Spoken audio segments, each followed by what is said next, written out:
The following contest is a no-holds-barred match. Making his way to the ring from San Antonio, Texas, weighing in at 227 pounds, the Heartbreak Kid, Shawn Michaels. The showstopper, Mr. WrestleMania.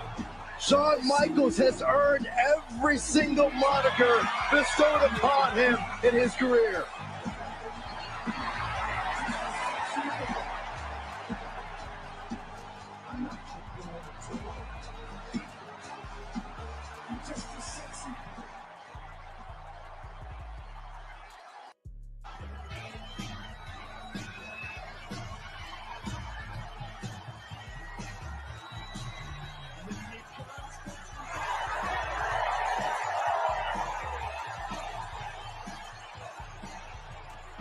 Gentlemen, Hulkamania is about to run wild.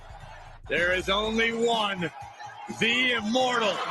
And his opponent from Venice Beach, California, weighing in at 302 pounds, Hulk Hogan. So between WCW and WWE, Hogan has had double-digit world title reigns. Not to mention he's a two-time WWE Hall of Famer and the biggest name in the business in the 80s and 90s.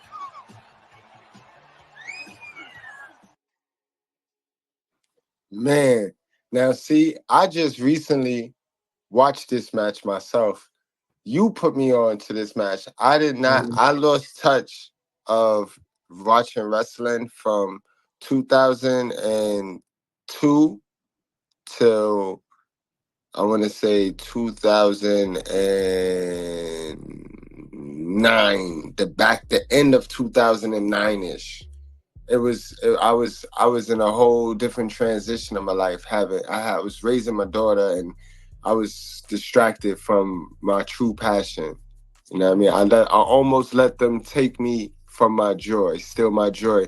So, KD, take us through this time and era, 2005, and the wrestling climate and what was going on here. Okay. Well, this is 17 years later after the last SummerSlam we mentioned. So a lot of things have changed. Well, it's not WWF no more. It's now WWE. Still pay-per-view. And this is at this point, as you guys know now today, this was the part of the first brand split. There are two separate shows, but at events like SummerSlam, they were dual branded. They all jointly come together. And also a fun fact here, we highlighted the 1991 SummerSlam. That was the last SummerSlam Hogan was in until this SummerSlam here. Wow. 17 years later, he arrived. It's a coincidence. We just covered the SummerSlam. He was just in the main event. He would not appear in no more SummerSlams until this event here. So this was definitely a homecoming for SummerSlam-wise for Hulk Hogan. But now he's not that Hulk Hogan no more. He's still red and yellow, but he's a lot older.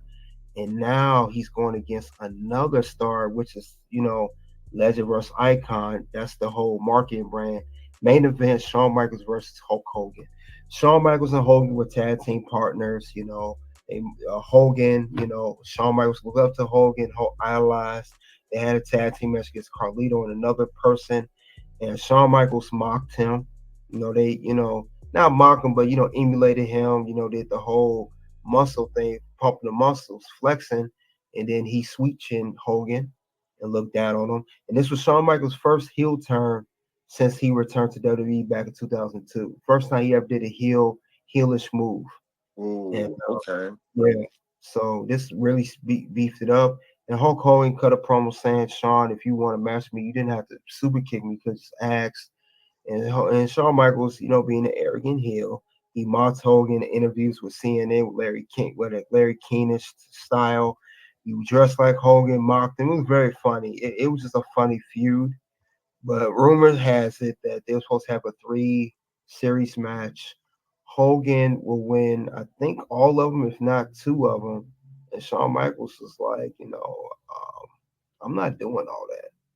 Hogan, you're not getting over all these matches. So that's why the whole infamous overselling, which is hilarious. Like I said, the whole feud was hilarious. Even the match, It was. It hopping sure over, was. jumping over. And if you look at the footage, Hogan looked pissed. He said, "Stop it, Shawn." And Shawn said, "Shut up." That was funny. So there was real heat between these two. And this is a case of Hogan's politicking going way too far. Because we gotta remember like I said, it's not the same Hogan. Hogan at this point was 51, early 50s, and Shawn Michaels still pretty much in his good prime. So Shawn Michaels like, dude, you're not even at Hulk Hogan no more. And you still politicking? No. And I don't blame Shawn for that. So it's just Hogan didn't want to let go of the torch, as they call it. But it was a very good, funny match. Now, did we get a rematch or any other type match we too? Thank goodness we didn't get that. But it headlined the SummerSlam, and also we know for other great moments at SummerSlam. But this particular main event was funny. It was a great event, very great event. This was at Washington D.C. We know that it was attendance of 18,000, and the tagline Hogan versus Michaels for the first time ever. And this was a Raw thing. Shawn Michaels was always on Raw, like I said, branded. But it was just funny though. SummerSlam funny. It was a lot of good moments on this card here.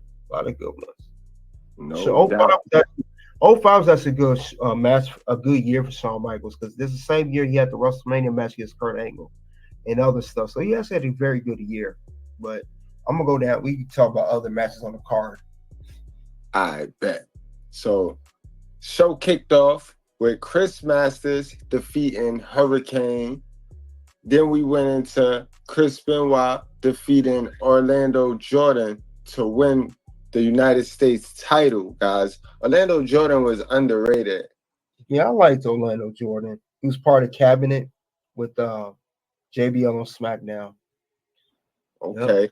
And we know Chris Benoit was on his way up. Yeah. Yeah, he was on his way to win another world title until his demise. Mm-hmm.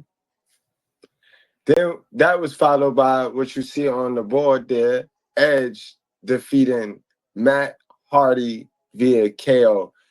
Well, that looks like Guerrero and Ray match. That right there on the screen. Sorry, guys. No, it's all right. Just want to say it's not the match. I never knew Edge and Matt Hardy be that short. See, I don't got a picture. I don't got a picture of that thing. But this is Ray. This is Ray and Eddie. This is Ray and Eddie. So yeah, I don't got a picture of Matt and Edge. But I know there is some backstage politics that you can fill us in on with this match right here. I know the story might be long, but can you give us a quick skim through of what's going on here? Because like I said, SummerSlam riddled with the fiddle. It's riddled with the bull. Well, okay. Well, we know that Edge and Matt Hardy were close friends for a long time. They always had a rival tag team. Hardy Boys with Matt Hardy, him and his brother Jeff versus Edge and Christian. Edge, him and his boy Christian. So they always had, and then we know Lita was the girlfriend of Matt Hardy. And Matt Hardy, I think Lita went down with a injury. It was an injury, and Lita was riding along with Edge, and they got close, and then they ended up having an affair. And Matt found out about it, and he, dumped Lita. What happened with Matt Hardy? He took the real life affair. He broadcasted it on Like This. And when he did that and WWE management found out what happened, he was released due to that. He was released because he put it out there. But here's the thing. This is pre-social media. If anything, it was the beginning. We were still in Black Planet or beginning of Facebook days. Anyway, I guess the fans saw how Matt was being done, all the backlash they gave Lita and Edge. Vince McMahon, he loves to turn real life situations to a storyline. He saw that, and they petitioned for Matt to come back. They said, let's bring him back and let's start a storyline. And there's this we hear he let, remember on an episode of Raw, he let Matt cut a promo. And I know one part in the match, I think it was on Raw, it was like a real fight between Matt and Jeff. Matt and Edge. If you look, what they had to be separated for real. It looked like wasn't because if you to tell in a promo, Matt wasn't even calling him Edge. He was calling by what they call him now, AEW, his real name, Adam. That's how he knew it was real. I'm like, whoa, called him Adam. So it was a real fight, But anyway, it led to a match at SummerSlam, and it wasn't a long match. It was about 4 minutes, maybe 4.5 minutes. And it was just Edge defeated Matt Hardy by technical knockout. Was not long at all. That shocked the mess out of me when I got to watching this, following the feud, understanding what happened, and tracking it down to this match. And like, wow. Yeah, it was crazy. Because Hardy's head had hit the ring post and he was bleeding. And Matt Hardy wasn't capable of defending himself, and the referee just stopped the match, and Edge won. Many fans were very disappointed, as well as me, because it was such a highly anticipated match by the fans, because they knew what was going on, and to end in 4.5 minutes, like, it's a bummer. Right, you wanted to see Edge get his ass. I wanted to see Edge get his ass whipped. Yeah. You stole that man girl.